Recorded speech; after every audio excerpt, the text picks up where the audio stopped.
네, 예수님께서는 유대인의 명절인 유월절이 가까워짐에 따라서 이제 예수님께서는 그 유월절을 지키기 위해서 이제 예루살렘에 머무시고 예루살렘의 성전에 들어가십니다. 유대인 남자들은 이미 출애굽기에서 하나님께서 시내산에서 율법을 주시면서 또한 절기에 관한 법들을 주실 때에 유대인 남자들은 누구든지 하나님의 택하신 곳에서 또한 3번의 절기 때에 하나님께 뵈러 나와야 될 의무를 말씀하셨습니다. 그것이 이제 6월절과 77절과 우리가 잘 아는 초막절, 장막절입니다. 네, 이 규례에 따라서, 말씀의 규례에 따라서 예수님께서는 또한 그의 제자들과 함께 이 6월절을 지키기 위해서 예루살렘 성전으로 오신 것입니다. 그런데 지난 시간에도 2주 전에도 제가 말씀드린 바와 같이 예수님께서 이곳에 왔을 때 이 성전의 당시의 분위기는 굉장히 어떻게 보면 오늘날로 말하면 굉장히 부흥하는 교회, 확짝지껄한 그런 교회, 보기에도 활력이 넘쳐 보이는 그런 성전의 모습을 볼 수가 있었습니다. 당대에만 해도 예루살렘에서 6월절을 지키기 위해서 수많은 사람들이 각지에 흩어져 있는 디아스포라 유대인들과 또 이방인들까지 합쳐서 굉장히 많은 인원들이 거의 10만이 넘는 인원까지도 왔다라는 그런 기록들이 있습니다. 굉장히 많은 사람들이 이곳에서 6월절 절기를 지키기 위해서 온 것을 볼 수가 있습니다. 이렇게 보면 너무나도 그 현상적인 모습도 굉장히 이렇게 부흥하는 모습이고 굉장히 힘있고 역동적인 그런 모습입니다. 또한 이것은 영적으로도 이스라엘에게는 가장 굉장히 고무적인 현상이었습니다. 이스라엘은 지금 비록 로마의 속국입니다. 바벨론의 포로가 된 이후로 계속해서 강대국의 지배를 받고 결국에는 아직까지도 로마의 속국이 되어서 로마의 압제에서 벗어나지 못하고 있는 상황입니다. 그런데 이들의 실상, 이들이 가장 믿고 있는 것은 나라는 지금 빼앗겼지만 자기들은 지금 속국의 식민지인으로 살고 있지만 이 안에서 성전이 지금 지어지고 있는 것입니다. 지금 46년 동안 헤롯에 의해서 이 성전이 굉장히 화려하게 지어져 가고 있는 상황인 것입니다. 그리고 그곳에서 굉장히 하나님을 제사드리고 하나님께 예배하는 그런 일들이 굉장히 흥왕하고 있는 그런 시대라는 것입니다. 이렇게 보면 별 문제가 없어 보입니다. 그러나 예수님께서는 성전 안에 들어오시면서 이 행태를 보시고 바로 이곳은 하나님을 예배하는 곳이 아니요 하나님을 사랑하는 백성들의 모습이 아닌 것을 말씀하고 있습니다. 그러면서 이곳을 내 아버지의 집으로 장사하는 집을 만들지 말라라고 호되게 호통을 치시면서 굉장히 과격한 반응으로 장사하는 사람들과 그 모든 짐승들을 내쫓는 동전통을 뒤엎고 그런 모습들을 우리가 확인할 수가 있었습니다. 성전의 실상이라는 것은 강도에 이미 구별되어 있는 것이고 더 이상 하나님을 향하여 기도하는 것이 되어 있지 않고 이들의 정치적인 목적으로 이미 암흑이 가득한 상태에 있다는 것을 예수님께서 이 성전 안에서 그것을 보시고 지적하신 사건입니다. 그런데 예수님의 이 과격한 행동을 보고서 바로 제자들이 성경 말씀이 떠오른 것이 있습니다. 그것이 무엇이었습니까? 바로 17절에 말한 바 주의 전을 사모하는 열심이 나를 삼키리라 하시면서 시편 69편의 말씀이 제자들의 마음속에 떠오르게 된 것입니다.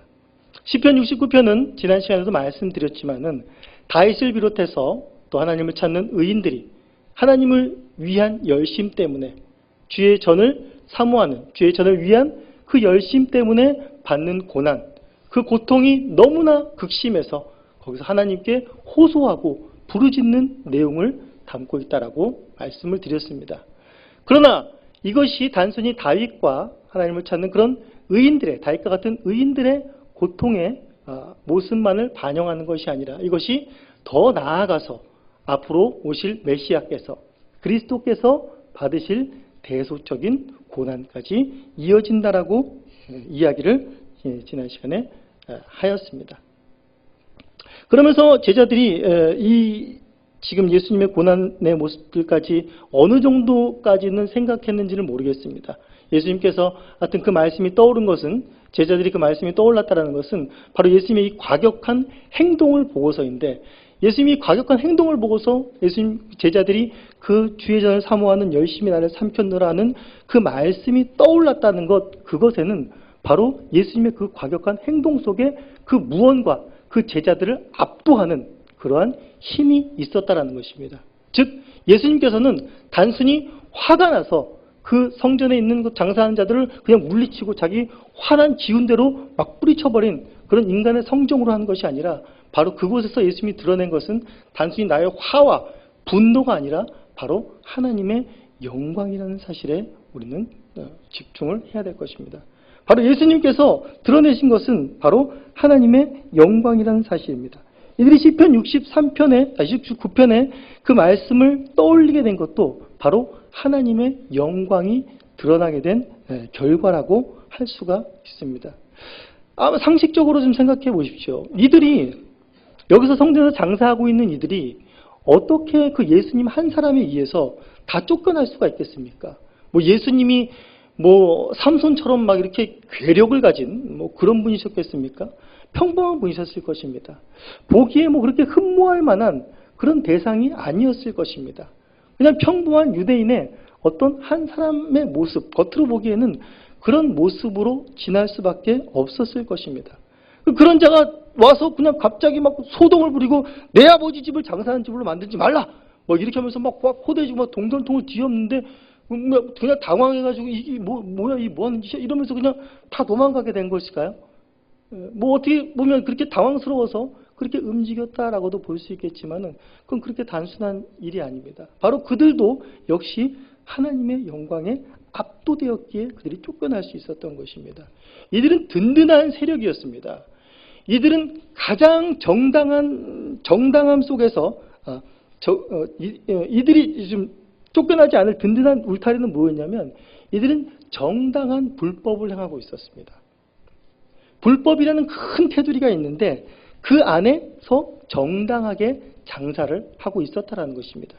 지난 시간에도 말씀드린 바와 같이 이들은 자기들 임의대로 한 것이 아닙니다. 뭐 불법 노점상을 이렇게 하듯이 뭐 몰래 숨어가지고 언제 들킬까? 이 장사하면 유대인들이 와서 제사장들이 와서 우리를 쫓아낼 텐데 하고 두려운 마음으로 한 것이 아니라 그것도 성전 안에 들어가서 버젓이 장사를 하고 있는 것입니다. 이것은 무슨 말입니까? 바로 제사장들과 모든 거기에 성전의 최고 권력자들과 다 결탁이 되어 있는 것입니다. 우리가 뭐 흔히 뭐 영화를 보게 되면 뭐 이런 대사들을 많이 보죠. 경찰들이 무슨 조직폭력배나 이런 데들 가서 사업장 가서 막 캐물으려고 하면 그들이 늘 의뢰하는 영화 대사들이 있습니다. 우리 합법적으로 하는데 왜 이러십니까? 라는 것입니다. 합법인데 우리가 법을 어긴 거 있습니까? 무슨 일입니까? 라고 당당합니다. 이들은 당당할 수 있는 것입니다. 이들이 숨어서 덜덜 떨면서 하는 것이 아니라 불법이라는 그 안에서 이들은 불법을 그 안에서 합법을 시행하고 있는 모습들을 이 안에서 볼 수 있는 것입니다. 이들이 쫓겨난 것은 단순히 얼떨결에 쫓겨난 것이 아니라 바로 예수님을 통해서 하나님의 영광이 드러났을 때 그것에 압도되어서 쫓겨날 수밖에 없었던 상황이 돼버린 것입니다. 예수님께서는 사실상 공생애를 시작하시면서 그의 영광을 계속해서 드러내고 계십니다. 그가 하나님의 아들이심을 사람들에게 직접 보이시고 드러내십니다. 그 이유는 무엇입니까? 바로 자기가 하나님의 아들임을 믿게 하려는 의도에서였습니다.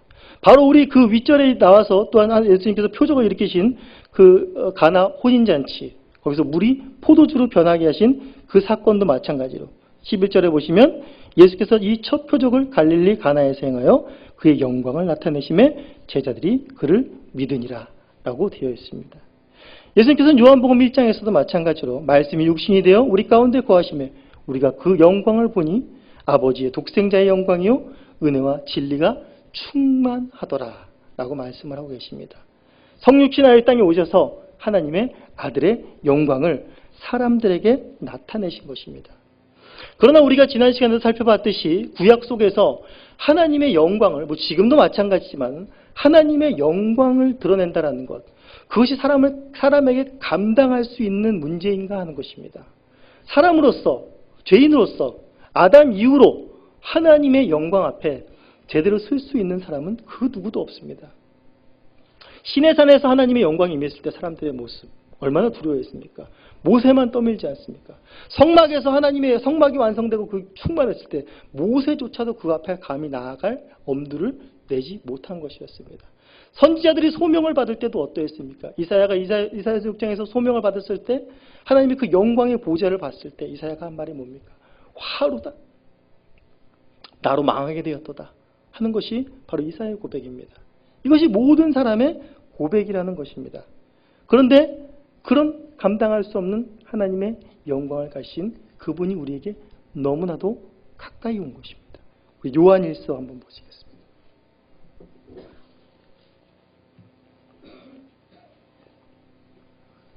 요한일서 1장 1절 2절 우리 같이 한번 읽어보겠습니다. 시작. 태초에 있는 생명의 말씀에 관하여는 우리가 들은 바요 눈으로 본 바요 자세히 보고 우리의 손으로 만진 바라. 이 생명이 나타내신 바 된지라. 이 영원한 생명을 우리가 보았고 증언하여 너에게 전하노니 이는 아버지와 함께 계시다가 우리에게 나타내신 바 된 이시니라. 감당할 수 없는 그 하나님께서, 그 하나님의 영광 되신 그분께서 바로 어떤 모습으로 우리에게 나타나셨다라는 것입니까? 바로 우리가 들을 수 있도록, 또 우리가 눈으로 보고 자세히 볼 수 있도록, 또 손으로 만질 수 있게끔 이렇게 가까이 오셨다라는 것을 요한은 또 요한 1서에서 기록하고 말씀하고 있는 것입니다. 이것이 얼마나 놀라운 사건입니까? 그러나 그분이 그렇게 가까이 왔지만 그분은 여전히 참 인간이지만 연약한 육신의 몸을 입고 있지만 그분은 여전히 하나님의 아들로서 그분이 말하는 것이나 그분이 행동하는 곳곳 속에서 하나님의 아들이심을 믿게 하려는 그의 영광을 드러내는 역사가 계속되었고 지금 이 성전 청결 사건 속에서도 그 영광을 드러내는 사건이 있다라는 것입니다. 마태복음, 우리가 그 유명한 마태복음 5장부터 7장까지 산상수훈 속에서도 예수님께서 그 말씀을 전하실 때 사람들의 반응이 어땠습니까? 그 말씀은 서기관들이나 다른 종교자들, 바리새인들이 전하는 말씀과 다르다. 권위 있는 사람의 말과 같다라고 이야기를 하고 있습니다.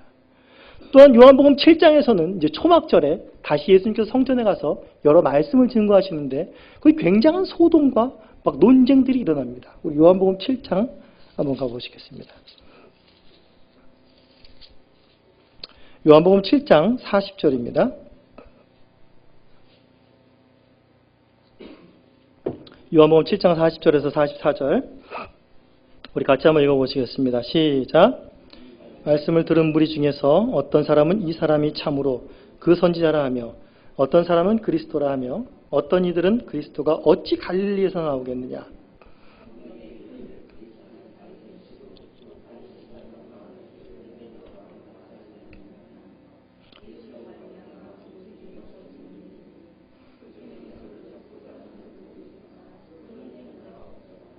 네, 예수님께서 초막절에 이제 성전에서 계속 말씀을 전하시는데 그 말씀에 대한 반응이 이제 참으로 대단한 것입니다.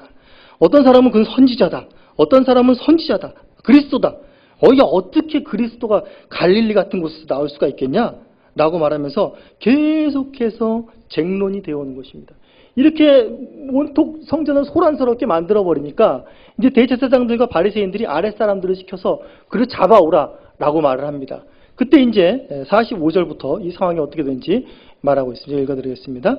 아랫사람들이 대제사장들과 바리새인들에게 오니 그들이 묻되 어찌하여 잡아오지 아니하였느냐. 아랫사람들이 대답하되 그 사람이 말하는 것처럼 말한 사람은 이때까지 없었나이다 말을 하고 있습니다. 잡아오지 못해요. 근데 그 이유를 뭐라고 말하고 있어요?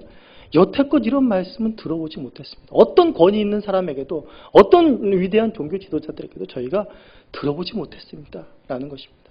바로 하나님의 영광에 압도된 것을 보여주고 있습니다.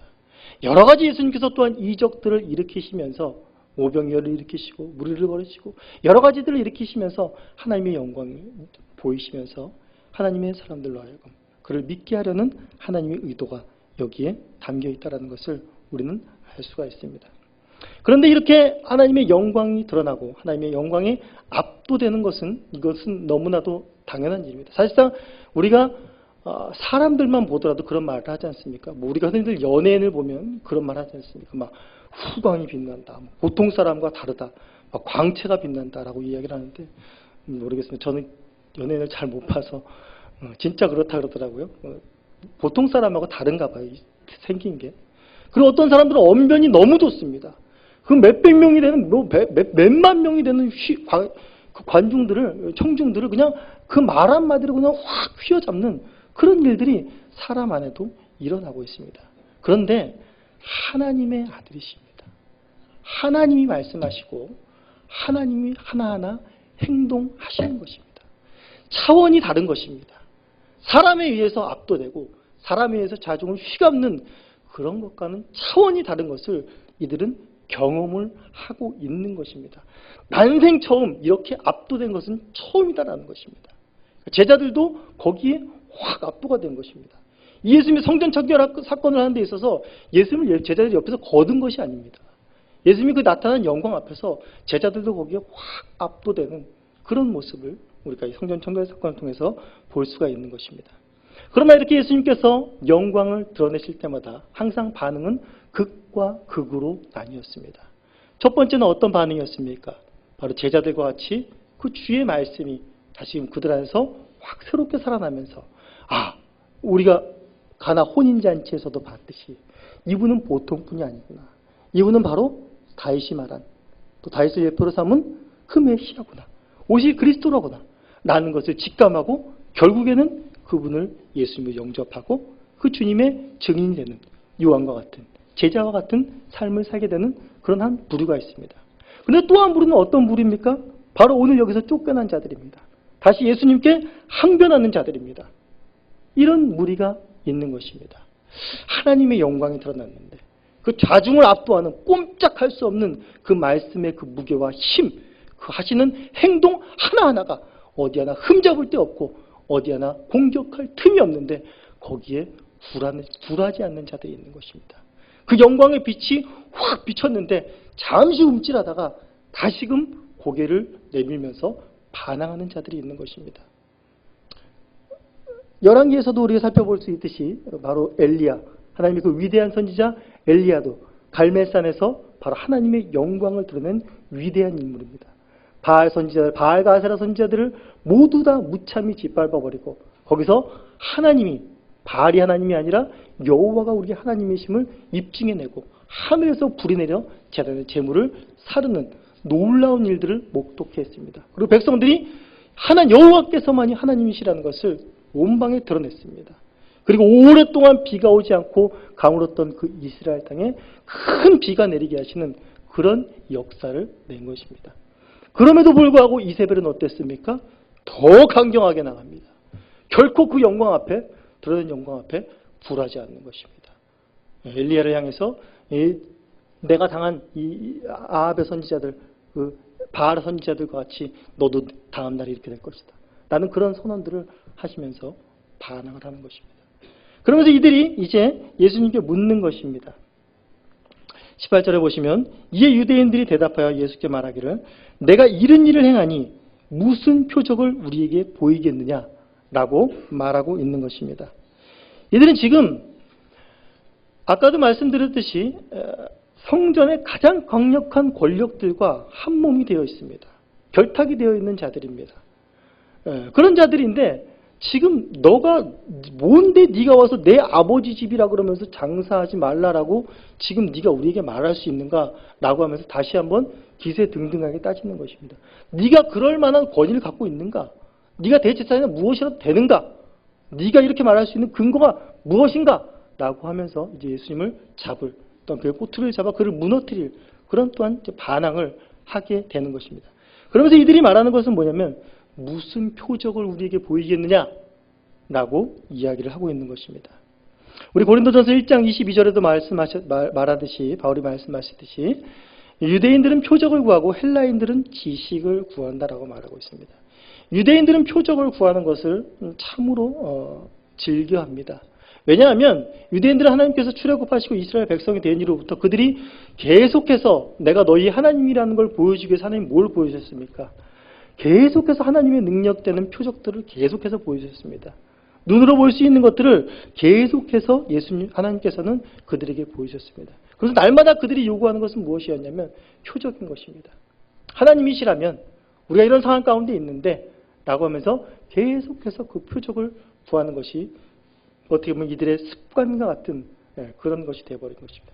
네가 그만한 권위가 있다면 그 권위에 맞는 한번 표적을 보여봐라. 어떤 일을 보여봐라. 라고 이야기를 하고 있는 것입니다. 그런데 우리 요한복음 7장 우리 31절에 보시면 이렇게 나와 있습니다.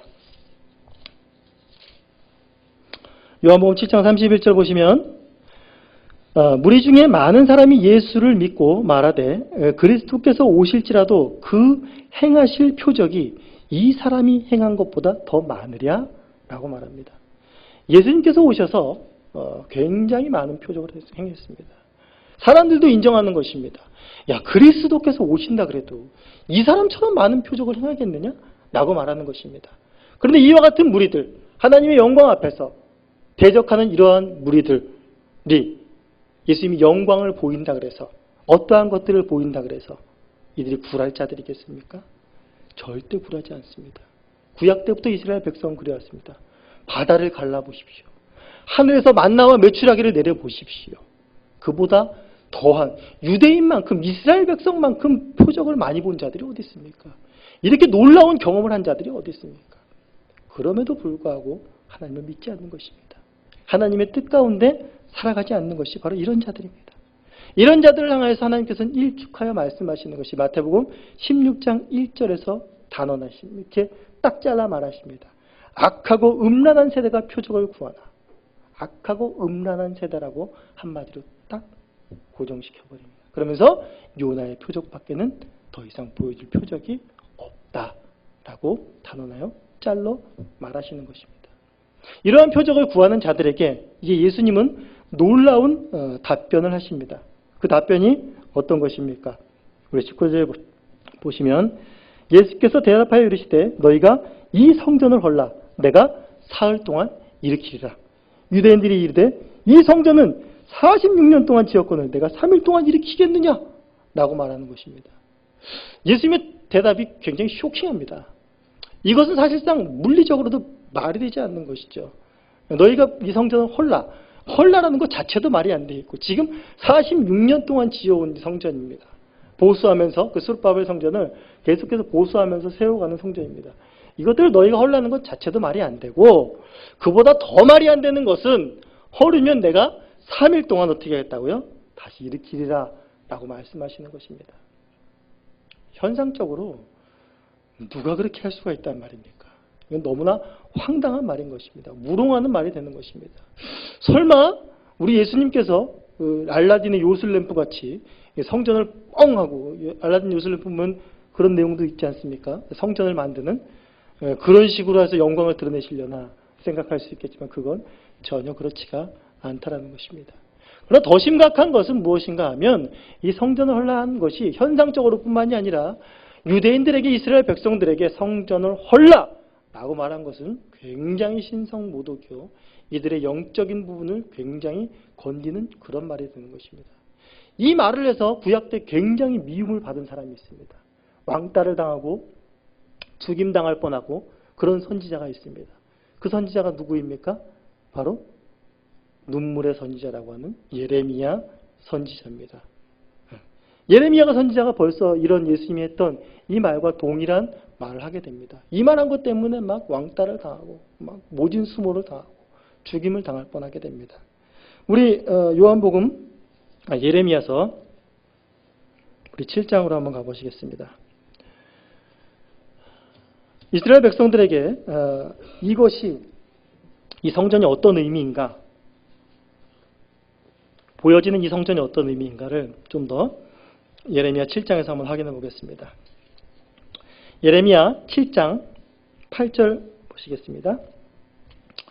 보라 너희가 무익한 거짓말에 의존하는도다. 너희가 도둑질하며 살인하며 간음하며 거짓 맹세하며 바알에게 분향하며 너희가 알지 못하는 다른 신들을 따르면서 내 이름으로 일컬음을 받은 이 집에 들어와서 내 앞에 서서 말하기를 우리가 구원을 얻었나이다 하느냐? 이는 이 모든 가증한 일을 행하려 함이로다. 지금 이스라엘 백성들이 뭐라고 말하고 있습니까? 속으로는 하나님을 경배하지도 않고 심지어는 바알에게 분향하고 도둑질하고 살인하고 간음하고 거짓 맹세하면서 뭐라고 말하고 있는 겁니까?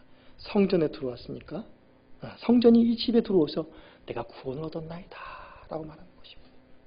무엇을 바라보고요? 마음은 하나님을 떠났다 그래도 뭘 바라보고요? 성전이 있지 않습니까? 여호와의 성전이 있지 않습니까? 이 성전이 있는데 우리가 구원받지 않았겠는가? 아니란 안심하는 것입니다. 누가 우리에게 쳐들어오겠는가?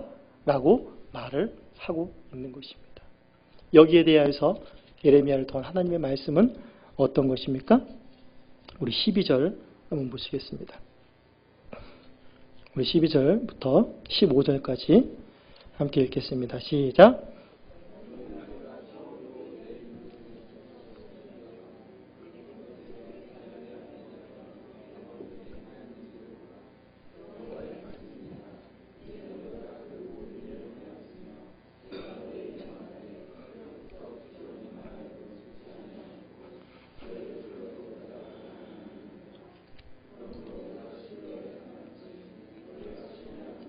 내 이름으로 일거름 받은 이 집 곧 너희와 너희 조상들에게 준 이곳에 행하겠고 내가 너희 모든 형제 곧 에브라임 온 가손을 쫓아낸 것 같이 내 앞에서 너희를 쫓아내리라 하셨다 할지니라.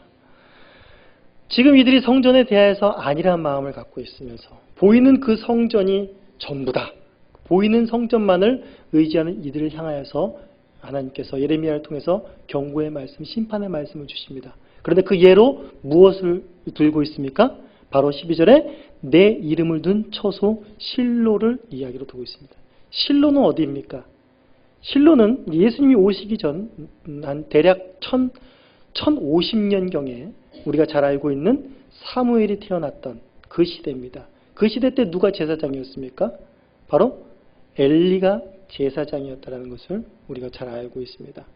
엘리가 제사장이었던 그때에 바로 실로에 그 성막이 존재했고 거기 언약궤가 그곳에 보존되어 있는 종교의 중심지가 바로 실로였습니다. 그런데 그곳에서 어떤 일이 일어났습니까? 바로 그곳에서 블레셋과의 전쟁이 일어났을 때 엘리의 두 아들이 불량한 두 아들이 언약궤를 끌고 나갑니다. 언약궤를 끌고 나간 것은 하나님을 의지하는 것이 아니라 언약궤를 그냥 부적처럼 여기고 나간 것입니다. 우리에게 언약궤가 있다. 우리 하나님의 언약궤가 있다. 라고 하면서 당당하게 나간 것입니다. 결과는 어땠습니까? 언약궤도 뺏기고 두 아들도 무참하게 엘리도 그 가문 자체가 다 멸절하게 되는 실로가 폐허가 되는 그런 사건을 당하게 된 것입니다. 바로 이와 같이 될 것이라는 것입니다. 성전을 의지하는 너희들이 바로 여기서 여호와의 성전이라 여기 들어와서 구원을 얻었다? 웃기지 말라는 것입니다. 너희도 한순간에 그와 같이 된다라는 것입니다. 이미 이것은 솔로몬이 성전을 봉헌하고 하나님께서 그와 솔로몬의 기도에 응답하시면서 그에게 성전을 향한 약속을 말씀해 주실 때 이미 말씀하셨던 것입니다. 열왕기상 9장 6절부터 7절에 보시면 하나님께 너희들이 만약에 다윗처럼 그 마음을 지키지 않고 하나님의 율례와 법도를 지키지 않을 때 하나님이 어떻게 하시냐면 이 성전이라도 내 앞에서 던져버리리라 라고 이미 하나님께서는 말씀하고 계셨습니다. 바로 예레미야와 같이 하나님께서 말씀하신 바와 같이 그 말씀을 예수님이 오셔서 그대로 하신 것입니다. 그러면서 예수님의 이 성전 청결 사건은 무엇을 말하냐면 여태껏 하나님의 이름을 두시고 하나님이 그들과 함께 하신다는 표징으로 보여진 그 성전을 이들이 자기 마음대로 사용하고 자기들의 정욕대로 자기들의 욕심대로 또한 그것을 강도의 구렬로 만들어버리고 하나님의 이름을 모독하고 하나님의 이름을 다른 우상과 버러지와 바꿔버린 이 모독의 역사를, 이 성전 수치의 역사를 이제 예수님께서 오셔서 끊어버린다는 바로 그러한 것을, 그 종결을, 그 사악한 성전의 역사를 종결짓겠다라는 선언을 하신 것이 바로 예수님의 그와 같은 행동에 담겨 있다는 것입니다. 그러나 이것은 단순히 종결만을 뜻하는 것이 아니라 이제 이후로 다시 새롭게 지어질 새로운 시대 가운데 도래할 성전이 무엇인가를 바라보게 하기 위한 예수님의 의도가 또한 이 속에 담겨 있다는 것을 우리가 알 수 있습니다. 다음 구절에서 그것을 우리가 확인할 수 있는데 19절에서 우리가 계속 확인할 수 있는데 예수께서 표적을 보이라는 말에 예수님이 말씀하십니다. 너희가 이 성전을 헐라 내가 사흘 동안에 일으키리라 라고 말씀하십니다. 이 말은 사실상 21절의 말이 없으면 이건 어떻게 해석을 해야 될지 해석이 불가한 말입니다. 그런데 다행히 21절에 이 말씀이 어떤 말씀인가를 풀 단서를 주신 것입니다. 그러나 예수는 성전된 자기 육체를 가리켜 말씀하신 것이다 라고 말하고 있습니다. 지금 뭐와 뭐를 매칭시키고 있습니까? 성전과 예수님의 자신의 육체를 서로 매칭시키고 있는 것입니다. 예수님께서 말씀하신 것 중에 특이한 것이 무엇이냐면 이 화가 나가지고 야, 이 성전 다 표적을 보이라고 그래 내가 이 성전 다 허물어 버릴게 그리고 3일 만에 한번 지어볼게 라고 말씀하신 것이 아니라 너희가 이 성전을 헐라 라고 말씀하고 계십니다. 성전을 뭐와 지금 매칭시키고 있다고요? 예수님의 몸과 매칭시키고 있습니다. 예수님을 대적하는 이들에게 너희가 성전을 헐라 라는 그 말은 다시 말하면 너희가 내 몸을 헐라 라는 말과 동일한 말로 또한 매칭이 되는 것입니다. 즉 여기서 너희가 이 성전을 헐라 라고 말씀하신 것은 이들에 의해서 예수님을 대적하는 이들에 의해서 유대인들과 종교 지도자들에 의해서 예수님의 몸이 처참하게 찢기고 죽으신 십자가의 그 사건을 미리 말씀하신 것이 되는 것입니다. 그리고 나서 더 중요한 것은 무엇이냐면 3일 동안에 내가 이것을 일으키리라 말씀하시는 것입니다. 누구의 도움이 아니라 바로 내가 일으키리라. 하나님의 권능으로 다시 일으켜질 예수 그리스도의 몸, 부활하신 예수 그리스도를 말씀하고 있는 것입니다. 부활하신 예수 그리스도가 즉 무엇으로 또한 다시 매칭이 되고 있는 것입니까? 바로 사람의 손으로 짓지 아니한 성전, 바로 예수 그리스도께서 성전 되심을 온전히 하나님의 권능으로 세워진 다시는 무너지지 않을 다시는 어떤 것에 의해서도 모독받고 더럽혀지지 않을 영원하고 견고한 성되신 예수 그리스도 자신의 부활을 바로 말씀하고 있다라는 것입니다. 성전이라는 의미가 무엇입니까? 계속해서 말씀드려왔지만 하나님께서 그의 백성 가운데 거하시려고 하나님이 택하신 곳입니다. 택한 장소요. 하나님께서 지정하신 곳입니다. 하나님의 임재가 있고 하나님의 임재가 있는 것뿐만이 아니라 그의 백성들이 그에게 나아올 수 있는 곳이 바로 성전입니다. 한마디로 말하면 무엇입니까? 바로 하나님이 그의 백성과 함께 하시는 곳입니다. 즉 성전은 임마누엘인 것입니다. 바로 그 성전에서 하나님께서 그의 백성들의 죄를 사하시고 그들을 모든 어려움과 고통 가운데서 건지고 보호하시는 하나님의 약속이 있는 곳이 바로 성전이라는 것입니다. 그것을 통해서 하나님이 그렇게 함께 하신다는 것을 보이는 성전을 통해서 계속해서 우리에게 보여주신 것입니다. 그러나 이제 예수님께서 세우시는 그 성전은 앞으로 어떠한 성전이 될 것이라고요? 결코 무너지지 않는 성전이 될 것이라는 것입니다. 결코 흔들리지 않는 임마누엘이 될 것이라는 것입니다. 즉 예수님께서 자신의 육체를 가리켜 이 성전을 말하는 것은 바로 임마누엘의 새로운 지평을 여신 것입니다. 우리가 잘 알고 있는 그 임마누엘, 사람들이 언제나 보고 두려워했던 성전이 무너지는 것을 보았습니다. 얼마나 두렵겠습니까? 또다시 무너질지도 모르는 이 성전. 그러나 그들이 계속 바라봐야 되는 것. 무너지면 또 우리들의 수고와 우리들의 헌신과 우리들의 열심을 들여서 또 세워야 되는 그 성전이 아니라 하나님께서 친히 세우신 그 성전인 것입니다. 무너질 염려가 없는 그 성전인 것입니다. 믿고 바랄 때에 언제든지 하나님과 함께 할 수 있고 그의 보호와 그의 권능의 날개 아래서 평안과 안식을 누릴 수 있는 임마누엘의 그 성전됨의 새로운 지평을 연 것을 예수님께서 지금 이 사건을 통해서 알고 계신 것입니다. 새로운 임마누엘의 시대가 왔다. 나로 말미암아 하나님과 함께 할 수 있는 놀라운 역사가 펼쳐질 것이다 라는 놀라운 선언인 것입니다. 우리가 잘 알고 있는 사마리아 여인의 고민도 바로 그것이 아니었겠습니까? 이곳에서 예배합니까? 저곳에서 예배해야 됩니까? 어디서 예배해야 되는 것이 맞습니까? 이러한 모든 고민들 예수님께서 이 사건을 통해서 한 방에 날려주시고 한 방에 풀어주시는 그러한 사건인 것입니다. 임마누엘 우리가 많이 들어왔고 뭐 그렇게 큰 뭐가 있겠습니까? 라고 생각할지도 모르겠습니다. 우리 현실 앞에 닥친 고난과 여러 가지 문제들 해결되지 않은 것들은 너무 많은데 지난 시간에 살펴봤듯이 시편 69편 속에서 의인들이 계속해서 하나님 앞에 호소하는 내용들입니다. 우리가 주를 위한 열심 때문에 이렇게 비방을 받고 힘들어하고 고난 가운데 있는데 하나님 앞에 부르짖고 하나님 앞에 호소하는 의인들의 호소가 있는 것입니다. 이 의인들의 호소는 오늘날 우리가 하나님을 바라보면서 예수 믿는 자들이 하나님을 바라보면서 하는 그 호소는 유대인들이 구하는 표적과는 다른 것입니다. 이들은 메시아임을 의심하는 것이지만은 시편 69편이나 성경 속에서 하나님의 의인들이 또한 오늘날 동일하게 예수를 믿는 사람들이 하나님 앞에도 우리 동일하게 표적을 구할 때가 있습니다. 하나님이 살아계신다면. 그러니까 우리의 고민은 그것이죠. 이들은 너가 하나님이 아니다. 넌 메시아가 아니다라는 것을 부정해버리지만 우리는 무엇 때문에 고통스럽냐면 하나님이시지 않습니까? 우리의 구세주이시지 않습니까? 그게 분명한데 왜 우리에게 이렇게 고난이 있고 왜 이렇게 어려움이 사라지지 않습니까?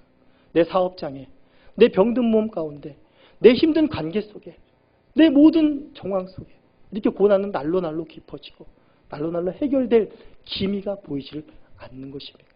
나는 이런 고난의 문제들, 이런 힘듦의 문제들, 의인의 호소들의 문제는 비단 시편 69편의 다윗과 의인들의 문제뿐만이 아니라 시편에 있는 기자들의 모든 고백이요. 성경 속에 나오는 하나님을 부름받은 하나님의 전을 위한 열심히 있는 모든 자들의 고민이고 하나님을 위한 호소라는 것입니다. 그럼 하나님께서 이들에게 표적을 보이셔서 그들의 마음을 좀 풀어주시고 환경들을 좀 확 열어주시고 그 문제를 확 해결해 주시고 병을 좀 확 낫게 해주시고 이런 역사가 있으면 좋겠으나 물론 그러한 역사가 일어나고 있지요. 그것에 하나님이 무조건 침묵하시는 것은 아닙니다. 그렇게 낫게도 하시고 풀어도 주십니다. 그러나 그것만이 근본 해결책이 아니라는 것을 성경 속에서 우린 더 잘 알아야 되는 것입니다. 그것보다 더 중요한 것은 무엇이겠습니까? 바로 여전히 하나님께서 함께 하신다는 사실입니다. 세상 사람들은 웃을 것입니다. 야, 그 일조차 해결되지 않았으면서 하나님이 함께 하신다고? 차라리 하나님을 저주하고 죽어라. 라는 욥의 아내와 동일한 이야기를 하지 않겠습니까? 우리는 거기서 뭐라고 이야기를 할 수 있겠습니까? 우리 하박국서를 한번 보시겠습니다. 대표적으로 하박국도 하나님 앞에 이런 의로운 호소를 한 선지자 중에 또 한 명입니다. 하박국서 1장을 보시면 1장 2절부터 보시면 여호와여 내가 부르짖어도 주께서 듣지 아니하시니 어느 때까지 이리까 내가 강포로 말미암아 외쳐도 주께서 구원하지 아니하시나이다. 어찌하여 내게 죄악을 보게 하시며 패역을 눈으로 보게 하시나이까. 겁탈과 강포가 내 앞에 있고 변론과 분쟁이 일어났나이다. 이러므로 율법이 해이하고 정의가 전혀 실현되지 못하오니 이는 악인이 의인을 에워쌌으므로 정의가 굽게 행하여 짐이니이다. 이렇게 하나님의 정의가 어디 갔습니까? 이렇게 악이 횡행한 곳에 그런 악으로 고통받고 있는 우리 예인들을 주님 돌아보지 않으십니까? 난 이런 호소들을 계속하고 있습니다. 그러면서 이제 계속해서 여호와께서 그에 대해서 응답하시고 또 하박국이 질문을 하고 또 여호와께서 그에 응답하시고 그런 내용으로 하박국서는 계속 진행이 되어 갑니다. 그러면서 갑자기 하박국서 3장 17절에 우리가 잘 아는 이러한 기도를, 이러한 찬양을 하박국이 합니다. 비록 무화과가 무성하지 못하며 포도나무 열매가 없으며 감람나무에 소출이 없으며 밭에 먹을 것이 없으며 우리의 양이 없으며 외양간에 소가 없을지라도 나는 여호와로 말미암아 즐거워하며 나의 구원의 하나님으로 말미암아 기뻐하리로다. 주 여호와는 나의 힘이시라. 나의 발을 사슴과 같게 하사 나를 나의 높은 곳으로 다니게 하시리로다. 지금 하박국의 고백이 무엇인지 아십니까? 지금 무화과 나무가 우리가 노래처럼 무화과 나무잎이 없고 포도나무 열매가 없어도 외양간에서 이건 어디를 둬도 현상적으로는 소망이 없다는 얘기입니다. 어디를 둬도 살 길은 보이지 않는다는 것입니다. 그런데 하박국이 발견한 사실 단 한 가지가 있습니다. 계속해서 고통받고 부르짖어야 될 이 하박국이 여기서 하나님을 찬송하고 있습니다. 무엇으로 인해서요? 여호와로 말미암아 즐거워하고 구원의 하나님으로 말미암아 기뻐하리로다. 하나님 그 한 분만으로 만족하는 심령이 된 것입니다. 시편 69편의 다윗도 동일한 찬양을 하고 동일한 고백을 합니다. 모든 시편 기자가 동일한 환난 속에서, 고통 속에서 이러한 찬양을 하고 여호와 한 분만으로 만족한다라는 그 노래를 하고 있는 것입니다. 하나님 믿는 사람만이 그 찬양의 의미를 알 수가 있습니다. 심지어 세상 사람들도 그렇습니다. 세상 사람들도 어려움과 곤란이 오면 친한 친구를 가서 그에게 소망과 위로를 얻습니다. 그가 그 일을 해결해 줄 수 없습니다. 그런데 그 친구의 한마디, 사람의 한마디 속에서도 힘을 얻고 살아갈 소망을 얻는 것이 우리입니다. 그런데 그 모든 것을 다 아시고 그 모든 것의 열쇠가 되시고 세상이 줄 수 없는 평안을 주는 그 하나님이 함께 하신다라는데, 이 사실이 변하지 않고 이것이 결코 무너지지 않는데 우리가 이 찬양을 못할 수 있겠습니까? 이 찬양은 하박국이나 다윗이나 성경 속에 나오는 의인들만이 할 수 있는 찬양이 아니라 바로 오늘날 예수 그리스도를 믿는 믿음을 가진 우리들도 동일하게 할 수 있는 찬양이라는 것입니다. 하나님 한 분만으로. 우리는 오늘도 여전히 기도할 것입니다. 우리의 기도의 제목이 있습니다. 그것은 당연히 하나님께 아뢰야 될 것입니다. 그러나 그 모든 기도의 제목, 그 모든 문제들을 하나님의 주권 앞에 내려놓고 거기서 변함없는 그 사실, 이 문제 속에, 이 고통 속에, 이 환난 속에 내가 함께하고 있단다. 그것이 우리 신자들의 삶 속에 얼마나 큰 힘이 되는지, 우리 한국교회에 얼마나 큰 소망이 되는지, 다시 한번 임마누엘의 새 지평을 여신 예수님이 행하신 일이 얼마나 놀라운 일인지, 이것으로 말미암아 우리가 누릴 그 임마누엘의 은혜가 우리 삶 속에서 얼마나 큰지를 각자의 삶 속에서 확인하시고 증언하시는 복된 삶이 우리 안에 있기를 간절히 소원합니다.